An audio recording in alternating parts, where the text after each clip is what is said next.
अब मैं one by one answer बता रहा हूँ आपको, एक एक करके सारे आंसर हैं। अगर आपको कोई डाउट होगा तो उससे पूछना है। क्वेश्चन नंबर जो 1 है आपके पास, क्वेश्चन नंबर 1 का आंसर है मोलैलिटी। मोलैलिटी टेम्परेचर पे डिपेंड नहीं करती है, बाकी सब डिपेंड करते, ध्यान रखना। ये टेम्परेचर पे डिपेंड नहीं करती है। रीजन क्या है इसका बताया था, इसमें आता वेट ऑफ सॉल्यूट, और बाकी जितने भी आपके पास जहां पे वॉल्यूम आएगा, जैसे मोलैरिटी हो गई, तो वॉल्यूम जैसे आप हीटिंग करोगे तो क्या होगा, वॉल्यूम कम हो सकता है, वॉल्यूम ज्यादा हो सकता है। तो वॉल्यूम कम या ज्यादा होने की वजह से क्या होगा, जो मोलैरिटी है ये चेंज हो जाएंगे। ठीक है, किसके साथ, टेम्परेचर के साथ साथ। तो अगर आप टेम्परेचर दोगे तो ये आपको ज्यादा अच्छा नहीं माना जाएगा। मोलैलिटी सबसे बेस्ट है। ठीक है, तो ये क्वेश्चन आपके पास बोर्ड में पूछा हुआ है कि मोलैलिटी और मोलैरिटी में से कौन सा बेस्ट है। तो इसमें बेस्ट कौन सा माना जाता है, मोलैलिटी को माना जाता है। इसीलिए जब हम टेम्परेचर यूज करते हैं तो टेम्परेचर में हम मोलैलिटी लेते हैं, मोलैरिटी नहीं लेते हैं, क्योंकि मोलैरिटी टेम्परेचर पे डिपेंड करता है। टेम्परेचर दोगे तो वॉल्यूम कम हो जाएगा। आप पानी रखा हुआ है, इतना हीटिंग करते जाओगे तो पानी आधा हो जाएगा। ठीक है, तो वॉल्यूम आपका चेंज हो जाता है विद इंक्रीज द टेम्परेचर। इसीलिए मोलैलिटी टेम्परेचर इंडिपेंडेंट होती है और टेम्परेचर के रिस्पेक्ट में मोलैलिटी इज बेस्ट। ठीक है, तो मैं अब सेकंड क्वेश्चन में आता हूँ। क्वेश्चन नंबर सेकंड है, उस प्रोसेस का नाम बताओ दैट इज RO यानी रिवर्स ऑस्मोसिस। रिवर्स ऑस्मोसिस है जो आपके घरों में भी लगाता है, जिससे हम प्यूरिफिकेशन ऑफ वाटर करते हैं। ठीक है, तो प्यूरिफिकेशन ऑफ वाटर का जो मेन रीजन है दैट इज RO यानी रिवर्स ऑस्मोसिस। तो सेकंड का आंसर है रिवर्स ऑस्मोसिस यानी RO। डिसैलिनेशन नहीं होगा। क्वेश्चन नंबर थर्ड में बोला है कि ग्रेटर मेल्टिंग पॉइंट 0.1 mK2SO4 और दूसरा आता है 0.1 mKCl। अब मैंने कहा था इसमें अपने आई देखना है बस। देखो आई कितना होगा, यहाँ पे 2K प्लस हो जाएगा और एक SO4 माइनस, यानी 2 + 1, तो आई की वैल्यू 3 हो जाती है। और यहाँ पे K प्लस हो जाएगा और Cl माइनस हो जाएगा, तो 1 + 1 2, तो जितने आयंस में टूटेगा उतनी आई की वैल्यू हो जाती है। और आपको पता है कि डेल टी बी यानी कि बॉइलिंग पॉइंट डिपेंड करता है आई पे, तो इसीलिए फर्स्ट ऑप्शन है। तो ज्यादा बॉइलिंग पॉइंट होगा वो किसका होगा, K2SO4 का। तो थर्ड का आंसर है 0.1 mK2SO4। ठीक है, ये कॉम्पिटेटिव और कई बार आपके बोर्ड में, अभी आपको जब मैं 10 ईयर्स कराऊंगा तो वहां पे चीजें आएंगी, ध्यान रखना। तो इस चीज को अभी से पॉइंट बना के लिख लेना। अब क्वेश्चन नंबर 4 में आ गए। क्वेश्चन नंबर 4 में उल्टा हो जाता है, ध्यान रखना, इसमें कंफ्यूज होते हैं बहुत सारे। ये है ग्रेटर फ्रीजिंग पॉइंट। तो ग्रेटर फ्रीजिंग पॉइंट उसका होता है जिसका आई की वैल्यू कम होती है। इसमें अपोजिट हो जाता है। क्यों, क्योंकि यहाँ पे आप पढ़ते हो डिप्रेशन इन फ्रीजिंग पॉइंट, यहाँ पे होता है डिप्रेस यानी कम कितना हुआ। जैसे मैंने कहा ए बी, और ए ज्यादा डिप्रेस हो गया ना, ए का फ्रीजिंग पॉइंट कम हो जाता है बी से, ये ध्यान रखना। डिप्रेशन मतलब कम होना, यानी आई की वैल्यू जिसकी ज्यादा होगी उसका फ्रीजिंग पॉइंट कम हो जाएगा, क्योंकि ये डिप्रेशन बता रहा है। डिप्रेशन मतलब डिक्रीज होना। तो अब इसमें हम देखते हैं जिसकी आई की वैल्यू ज्यादा होगी वो कम हो जाएगा, तो 0.2 Na2CO3M, और दूसरा यहाँ पे 0.2 M ग्लूकोज। तो ग्लूकोज तो टूटता नहीं है, ऑर्गेनिक कंपाउंड है, तो इसके लिए आई की वैल्यू 1 होती है। जो भी टूटेगा नहीं उसके लिए आई की वैल्यू 1 मानते हैं, क्योंकि ये टूटेगा नहीं तो 1 मोल पहले था 1 मोल बाद में रहेगा। इस केस में क्या होता है, यहाँ पे आई की वैल्यू बढ़ जाएगी। देखो ये होगा 2Na प्लस और एक है CO3 माइनस, तो 1 + 2 + 1 यानी आई की वैल्यू 3 हो जाएगी। तो ये 3 टाइम्स कम हो जाएगा, यानी इसकी वैल्यू डिक्रीज होगी। तो ज्यादा किसकी होगी, ग्लूकोज का फ्रीजिंग पॉइंट ज्यादा होगा। ठीक है, ग्लूकोज का फ्रीजिंग पॉइंट क्या होगा, ज्यादा होगा एज कंपेयर टू Na2CO3। तो ये क्या है आपके पास, अपोजिट है, इसका ध्यान रखना है आपने। ठीक है, अब इसके बाद नेक्स्ट में आता है, next question is question number 5। Question number 5 है आपके पास ऑस्मोटिक प्रेशर। तो ऑस्मोटिक प्रेशर में भी हमने आई देखना है, डायरेक्टली प्रोपोर्शनल टू आई। आई की वैल्यू जिसकी ज्यादा है, जैसे मैंने कहा 0.5 mKCl। अब यहाँ पे थोड़ा सा देखो कंफ्यूज कर दिया है, यहाँ पे उसने क्वांटिटी अलग दे दी आपको, ग्लूकोज नहीं, क्या है इसमें NaCl है और दूसरा आपका Na2CO3। अब देखो ये क्वांटिटी अलग अलग दे दी है, तो आपको क्या करना है, M × I। तो m की वैल्यू यहाँ पे है 0.5 इंटू, इसमें तोड़ेंगे तो ये Na+Cl- में टूटेगा, Na2 हो जाएगा। इसमें क्या होगा, इसका भी बताया था आपको, 2Na+ और CO3 2-, इसमें I की वैल्यू 3 हो जाएगी। तो ये हो जाएगा 0.2 इंटू 3, यानी ज्यादा वैल्यू किसकी आ रही है, फर्स्ट वन की आ रही है। अब इसमें I की वैल्यू इसकी ज्यादा है, लेकिन जब हमने दोनों को, क्योंकि कंसंट्रेशन भी तो मैटर करेगा, इसमें M भी तो यहाँ पे कंसंट्रेशन है, तो कंसंट्रेशन और दोनों मल्टीप्लाई होंगे। वो फॉर्मूला कब था, जब I की वैल्यू दोनों के लिए सेम थी। अब I की वैल्यू यहाँ पे और M की भी उसने अलग अलग कर दी है, तो ये क्वांटिटी भी आपने देखनी है। इन दोनों को मल्टीप्लाई करके जिसकी ज्यादा वैल्यू उसका ऑस्मोटिक प्रेशर ज्यादा। अब क्वेश्चन नंबर 6, क्वेश्चन नंबर 6 में है प्रेशर कुकर का क्या रोल है। तो प्रेशर कुकर क्या करता है, बॉइलिंग पॉइंट को बढ़ा देता है, आपको बताया था। वो इसके अंदर इतना करेगा कि ये वेपर प्रेशर बढ़ जाएगा, अंदर ही उसने ऐसी एटमॉस्फेयर बना दी कि वेपर प्रेशर बढ़ेगा तो बॉइलिंग पॉइंट भी क्या होता है, बढ़ जाता है। मतलब जब एटमॉस्फेरिक प्रेशर बढ़ जाता है तो ATM, ये एटमॉस्फेरिक प्रेशर बढ़ गया।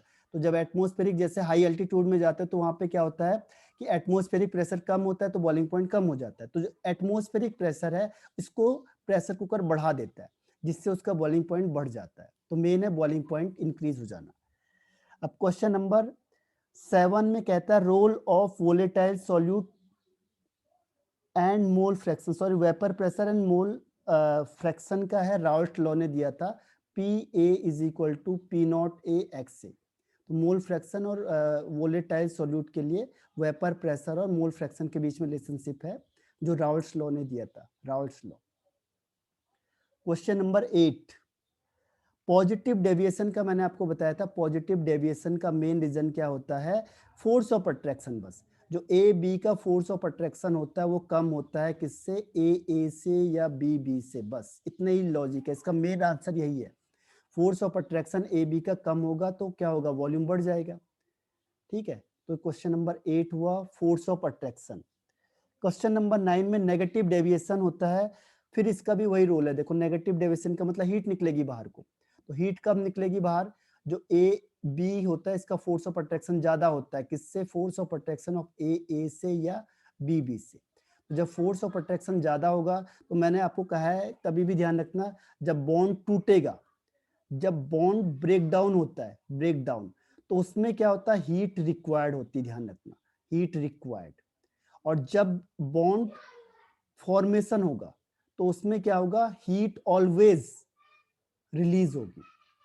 ये यहां से पूरे केमिस्ट्री में चलेगा, तो आगे भी ध्यान रखना है। रिक्वायर्ड कब होगी, जब तोड़ना है आपको, और रिलीज कब होगी, जब निकलेगी। तो यहां से निकल रही है 70 जूल, किलो जूल, और यहाँ रिक्वायर्ड है 40 किलो जूल।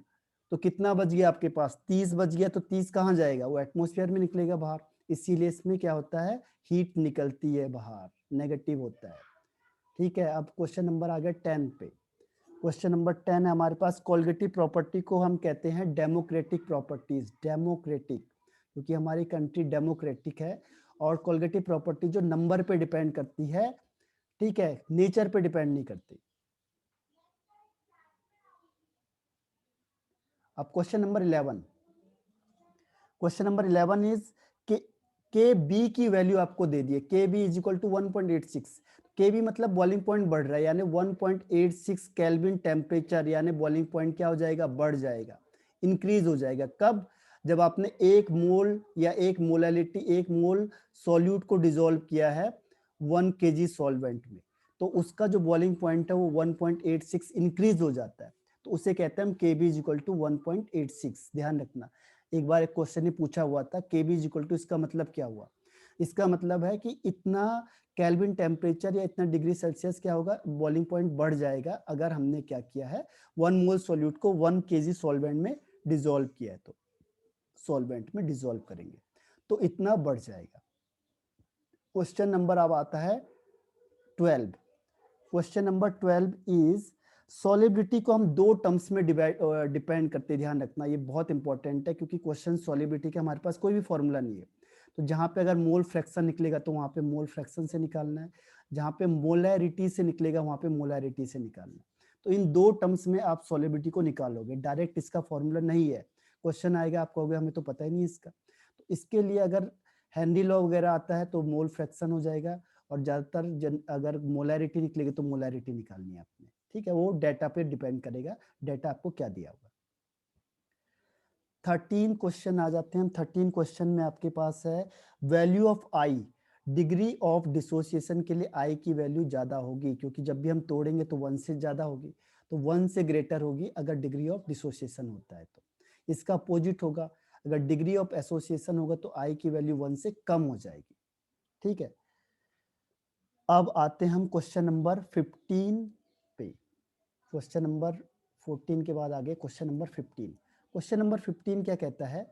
15 कहता है कि आई की वैल्यू बताओ। अभी हमने इसका कई बार निकाला कि इसके लिए आई की वैल्यू क्या होगी, तो ये टूटेगा 2Na प्लस में और CO3 2 माइनस में, यानी 2 + 1 3, तो आई की वैल्यू 3 हो जाएगी। क्वेश्चन नंबर 16 है आपके पास।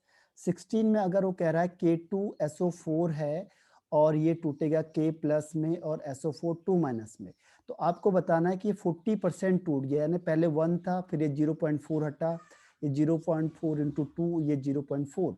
अब इन सबको प्लस कर दो तो ये हो जाएगा 0.6 प्लस 0.8 प्लस 0.4, यानी 1.8। तो आई की वैल्यू जो आएगी वो आएगी 1.8, क्योंकि अपॉन 1 हो जाएगा।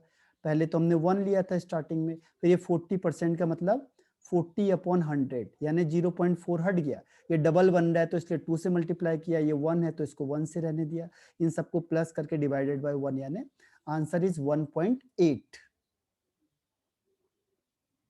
अब क्वेश्चन नंबर आता है नेक्स्ट, क्वेश्चन नंबर है 17 में। आपको फिर बोला है कि आई की वैल्यू बतानी है।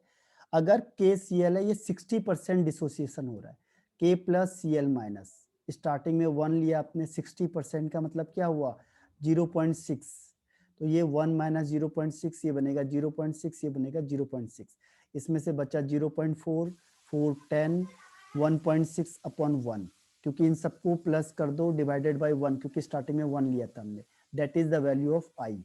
तो आई की वैल्यू हो गई 1.6, ध्यान रखना KCl के लिए। तो ये आई क्वेश्चन में दिया होगा तो इतने परसेंटेज, तो आप चकरा जाओगे कितनी परसेंटेज का हम करें क्या। ये सब आपको कॉम्पिटिटिव में पूछे, आपके बोर्ड लेवल में पूछे हुए क्वेश्चन है जो मैंने आपको दिए हैं, तो उसे चेक कर लेना एक बार, ठीक है। अब क्वेश्चन नंबर आते हैं हम 18 पे। क्वेश्चन नंबर 18 है जो आपके पास, ये है एसोसिएशन वाला, ध्यान रखना, CH3COOH, ठीक है, ये गिफ्ट्स कर दो। और यहाँ पे हमने क्या किया, CH3COOH का होल ट्वाइस हो जाएगा, ठीक है। तो यहाँ पे हमने क्या करेंगे, अगर यहाँ पे 1 लेते हो तो ये कितना बनता है, 1/2 बनता है, आपको मैंने बताया था, ठीक है। अब ये पूरा का पूरा क्या हो रहा है, पूरा का पूरा एसोसिएशन हो रहा है इसमें। तो पूरा एसोसिएशन हो रहा है तो पहले कितना था आपके पास 1, और बाद में कितना हुआ, तो यहाँ से 1 से 1 हट जाएगा, ये पूरा बच जाएगा, तो इसको करेंगे तो 0.5, यानी मेरे पास आई की वैल्यू कितनी आ गई 0.5, क्योंकि यहाँ पे कुछ बचेगा नहीं, ये पूरा हट जाएगा यहाँ से 100% में। और ये कितना बचेगा, आधा। खुद ही सोचो आप, पहले कोई चीज डबल थी आपके पास, आधी रह गई, दोबारा बता दो, कितना हुआ 0.5। तो ये एसोसिएशन 1 से कम आता है, दोबारा बता दो। ठीक है। तो इसका आंसर हो जाएगा 0.5। अब क्वेश्चन नंबर 19 है, जो एक्वेटिक एनिमल जो कंफर्ट होते हैं वो किस में होते हैं, कोल्ड वाटर में होते हैं। कोल्ड में क्यों होते हैं, क्योंकि ऑक्सीजन का जो अमाउंट होता है वो कोल्ड में ज्यादा होता है एज कंपेयर टू किसके, एज कंपेयर टू हॉट। तो जहाँ पे ऑक्सीजन ज्यादा होगा वहां पे एक्वेटिक एनिमल क्या करता है, ज्यादा अच्छे से रह सकता है, ठीक है। तो एक्वेटिक एनिमल के लिए कोल्ड वाटर इज बेस्ट। इसके बाद 20 क्वेश्चन होता है जो स्कूबा डाइवर्स होता है, इसके लिए एक डिजीज होती है बैंट, इसमें बहुत पेन होता है, it is very pain and harm, dangerous for life. तो हार्ड पेन होता है, बहुत ज्यादा पेन होता है इसमें, डेंजरस होता है, बहुत ज्यादा हार्ड पेन होता है एंड डेंजरस होता है, उसे कहते हैं बैंट डिजीज को। 21 है जो इसमें 21 में पूछा है कि जिससे लेस थिंकिंग पावर होती है उसे कहते हैं एनोक्सिया। एनोक्सियस डिजीज का नाम है, जिससे सोचने की पावर कम हो जाती है, हमारे सोचने की एबिलिटी कम हो जाती है, ठीक है। क्वेश्चन नंबर 22 है आपके पास कि जैसे ही हमने सॉल्वेंट में सोल्यूट डालेंगे तो वेपर प्रेशर क्या हो जाएगा, डिक्रीज हो जाएगा। जैसे मैंने कोई सॉल्वेंट में कुछ भी मिला दिया तो उसका वेपर प्रेशर हर हमेशा क्या होना है, डिक्रीज होना है, इंक्रीज कभी नहीं होगा, ठीक है। अब क्वेश्चन नंबर आते हैं हम नेक्स्ट में। क्वेश्चन नंबर आता है आपका 23। अगर हम टेम्परेचर बढ़ाएंगे तो वेपर प्रेशर भी इंक्रीज हो जाएगा, जितना टेम्परेचर बढ़ाते जाओगे उतने ज्यादा वेपर्स बनेंगे, और वेपर ज्यादा बनेंगे तो वेपर प्रेशर भी ज्यादा होगा। ठीक है, 24 क्वेश्चन में क्या है, अगर आप टेम्परेचर को बढ़ाते हो तो जो सॉलिबिलिटी ऑफ गैस है, ध्यान रखना, solubility of gas in liquid है, जो solubility of gas in liquid that is decrease, liquid में डिक्रीज हो जाएगी, क्योंकि गैस उड़ जाएगी, गैस तो जैसे टेम्परेचर दोगे गैस तो बाहर निकल जाएगी, तो टेम्परेचर बढ़ाने से गैस निकलेगी, इसीलिए कोल्ड ड्रिंक वगैरह को ठंडी जगह में रखते हैं जिसमें उसमें गैस स्टोर रहेगी।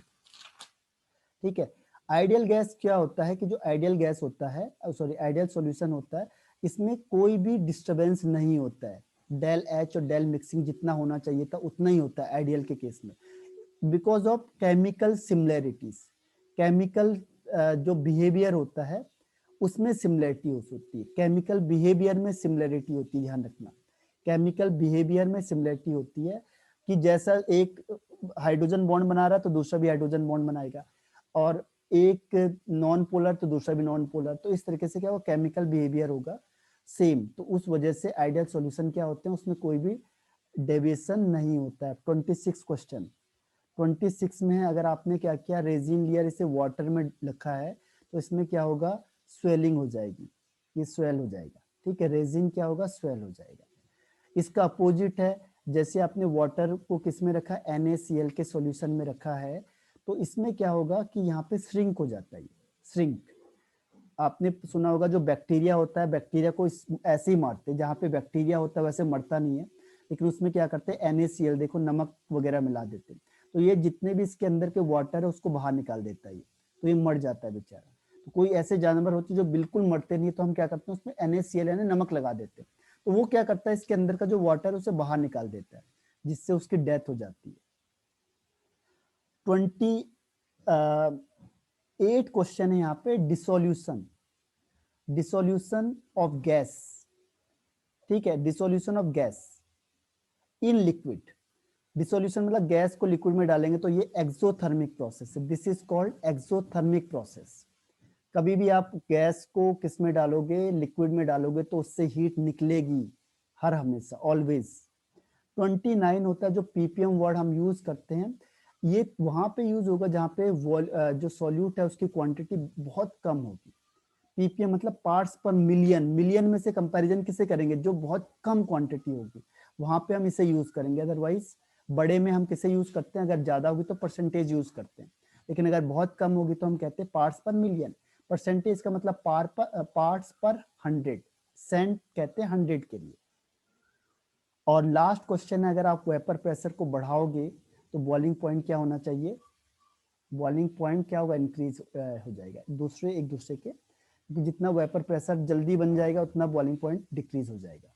ठीक है, इन जनरल उसमें। तो ये आपके 30 क्वेश्चंस पूरे हो गए, देखो हमने 10 मिनट में सारे क्वेश्चन सॉल्व कर दिए। ठीक है, अब मुझे बताओ कि किसी को कोई डाउट है तो मुझे पूछ सकता है, कौन से क्वेश्चन में डाउट है, you can ask me any question. 18 question number, अच्छा 18 को दोबारा बताना है, और कोई इसके अलावा?